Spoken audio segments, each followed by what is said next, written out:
யாருடைய தலைமையில் இயங்கும், யார் கைக்கு செல்லும் என்பதை அந்த கட்சியுடைய நிர்வாகிகளும் தொண்டர்கள் தான் முடிவு செய்ய வேண்டுமே தவிர, அண்ணாமலை ஒரு அண்ணாவே இல்லை. எல்லா கட்சிக்கும் பஞ்சாயத்து பேசி இந்த கட்சி அண்ணாமலை என்னைக்கு ஜோசியரானான்னு தெரியல. ஜோதி நம்ம ஆர்வம்னு சொல்லிட்டு இருக்காரு. அவர் முதல்ல கோயம்புத்தூர்ல வெற்றி பெறக்கு உண்டான வேலையை செய்யட்டும். ஏன்னு சொன்னால் எந்த கட்சியும் ஒரு அரசியல் கட்சி யாருடைய கையில் இருக்கும், யாருடைய கையில் செல்லும் என்பதெல்லாம் நிர்ணயிக்கிறது யார் என்று சொன்னால் அந்த கட்சியுடைய அடிப்படை உறுப்பினர்கள். அந்த உரிமை நிர்வாகிகளுக்கும் தொண்டர்களுக்கும், அங்கே உள்ள தலைமைக்கல் நிர்வாகிகள் முதல் கிளைக்கல தொண்டர்கள் வரை இது ஏற்கனவே பலமுறை நிரூபிக்கப்பட்டு விட்டது.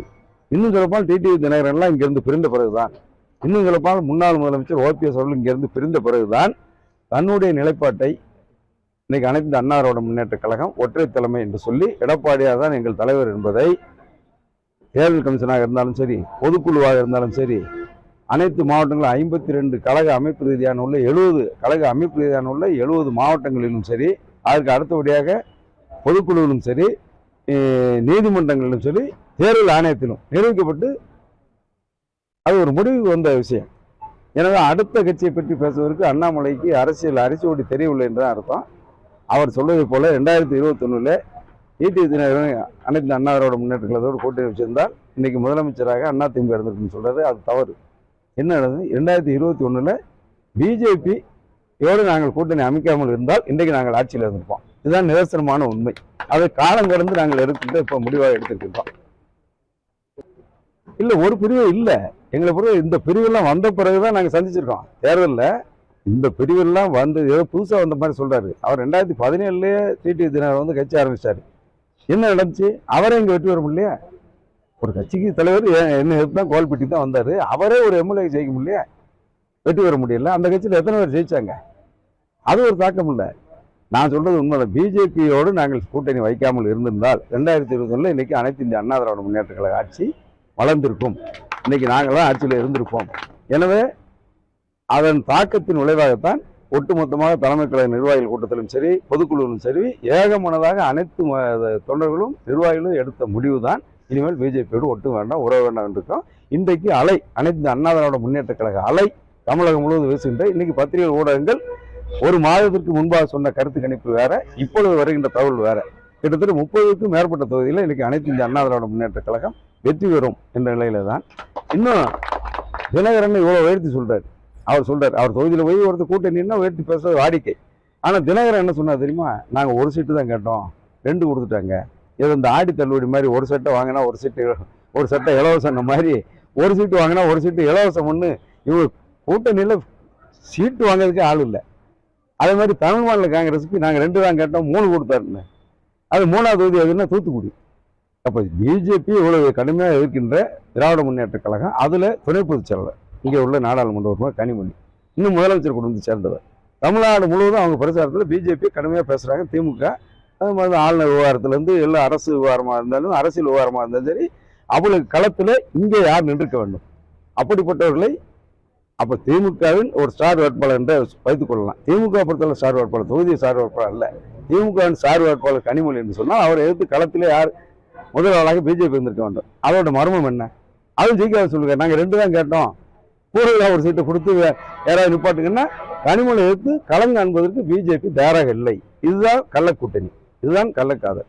அவங்களோட அதோட ரகசியம் தேர்தலுக்கு பிறகு வெளியே வரும், தெரிய வரும். திராவிட கட்சிகளை அழிப்பதற்கு தமிழ்நாட்டில் எந்த காலமும் நடக்காது. அது கற்பனையாக வேண்டாம், கற்பனை கூட எட்டாத விஷயம். கற்பனையில் கூட கனவுல கூட இது திராவிட பூமி. எப்பொழுது எனக்கு தந்தை பெரியார் அவர்கள் திராவிட இயக்கம் என்ற பகுத்தறிவு இயக்கத்தான் முதல்ல துவங்கினார். அதிலிருந்து மாறுபட்டு அறிஞர் அண்ணா அவர்கள் திராவிட முன்னேற்ற கழகம் என்ற மாபெரும் இயக்கத்தை துவக்கி அதில் புரட்சி தலைவர் எம்ஜிஆர் அவர்கள் திராவிட முன்னேற்ற கழகத்தில் இருந்தவரை 1967 ஆட்சி மாற்றம் வந்த பிறகு தமிழகத்தில் இதுவரை திராவிட கட்சிகள் தான் ஆண்டு கொண்டிருக்கின்றன. ஒன்று திராவிட முன்னேற்ற கழகம், அனைத்து அண்ணா. இன்னும் சொல்லப்போனால் அனைத்து அண்ணா திராவிட முன்னேற்ற கழகத்தை புரட்சி தலைவர் எம்ஜிஆர் 1972 துவங்கினார். இன்றைக்கு 52 ஆண்டுகள். 52 ஆண்டுகளில் புரட்சி தலைவர் இந்த கட்சியை நிறுவன தலைவர் மறைந்து 38 ஆண்டுகள் ஆகிவிட்டது. அதற்கு பிறகு இந்த 52 ஆண்டு கால அரசியல் வரலாற்றில் 32 ஆண்டு காலம் ஆட்சியில் இருந்த ஒரே இயக்கம் அனைத்து இந்த அண்ணா திராவிட முன்னேற்ற கழகம் தான். நீங்கள் 21 நாங்கள் வெற்றி வாய்ப்பு இழந்தாலும் ஆட்சி இழந்திருந்தாலும் மக்கள் எங்கள் நிராகரிக்கவில்லை. வெறும் 2.25% வாக்கு வித்தியாசம் தான். 66 தொகுதியில் வெற்றி பெற்றிருக்கோம். ஒரு 42 தொகுதியில் அண்ணன் எடப்பாடியார் புள்ளி விவரமாக அனைத்து இடங்களும் சொல்றாரு. 2000 to 3000 வாக்குகளுக்கு உள்ளாக இன்னும் 2.25 லட்சம் ஓட்டு வாங்கியிருந்தா இனி ஒரு 41 தொகுதியில் நாங்கள் வெற்றி பெறுகின்ற நிலை இதுதானே தவிர டிடிவி தினகரனை பற்றியோ மற்றவங்களை ஓபிஎஸ் பற்றி எங்களுக்கு கவலை இல்லை. அதெல்லாம் முடிஞ்சு போன விஷயம். அதிமுக வந்து எத்தனை பேர் பிரிஞ்சு போயிருக்காங்க, போனவங்க தான், அவங்க தான் காணாமல் போயிருக்காங்க. அதிமுக காணாமல் போன வரலாறே இல்லை. இதெல்லாம் அண்ணாமலைக்கு தெரியாது. அண்ணாமலை அரசியலில் கத்துக்குட்டி. நான் இப்பவும் சொல்கிறேன், ஏற்கனவே அவர் ஐபிஎஸ் படிச்சுட்டு டெபுடேஷனில் இங்கே அரசியலுக்கு வந்தவர். அவருக்கு அந்த லெவலில் ஒரு அதிகாரி எப்படி செயல்பட்டாரோ அந்த மாதிரி தான் தெரியும். அரசியல் அடிச்சோடே தெரியல.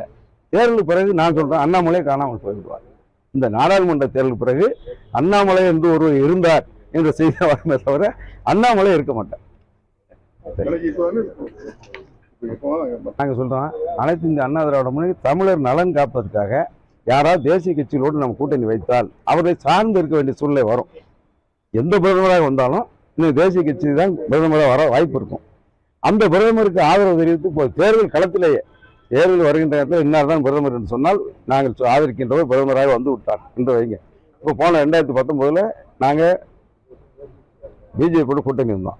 நரேந்திர மோடி அவர்கள் தான் பிரதமர் என்ற நிலைப்பாட்டில் நாங்கள் தேர்தலை சந்தித்தோம். அது பிறகு என்ன நடந்துச்சு? பல்வேறு சட்டங்கள், மக்கள் உறவு சட்டங்கள், தமிழ்நாட்டு நலன் காக்கின்ற ஒரு பிரச்சனைகள் வந்தாலும் கூட கூட்டணி தர்மத்தின் அடிப்படையில் அவர்களுக்கு குரல் கொடுக்க முடியவில்லை. அது ஒரு தர்ம சங்கடத்தை ஏற்படுத்தியது.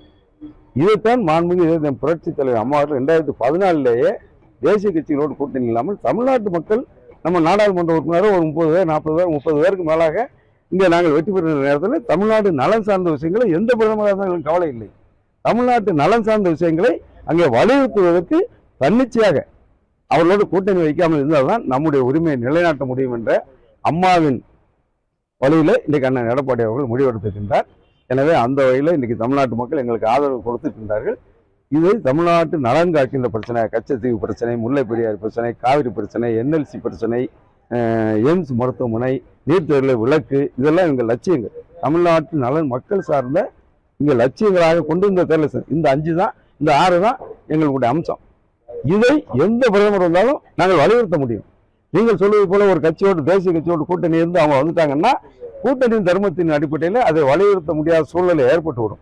எனவே தான் தேசிய கட்சியோடு கூட்டணி இல்லை, தமிழ்நாட்டு மக்களோடு கூட்டணி. தமிழ்நாட்டு மக்கள் நலன் சார்ந்த பிரச்சனைகளை மையமாக வைத்து நாங்கள் தேர்தலை சந்திக்கின்றோம். தமிழ்நாட்டு மக்கள் இதை ஏற்கனவே நிரூபித்திருக்கின்றார்கள். இந்த நிலைப்பாட்டில் அம்மா அவர் 2014 39 இடங்களில் தனியாக நின்று 37 இடங்களில் வெற்றி பெற்றிருக்கிறார்கள். எனவே அதற்கு ஆதரவு தெரிவித்தார்கள். மக்களுடைய மனநிலை அதுதான். எனவே 2014 தேர்தல் முடிவு 2024 பிரதிபலிக்கும். நாங்கள் 37 இடங்களுக்கு மேலாக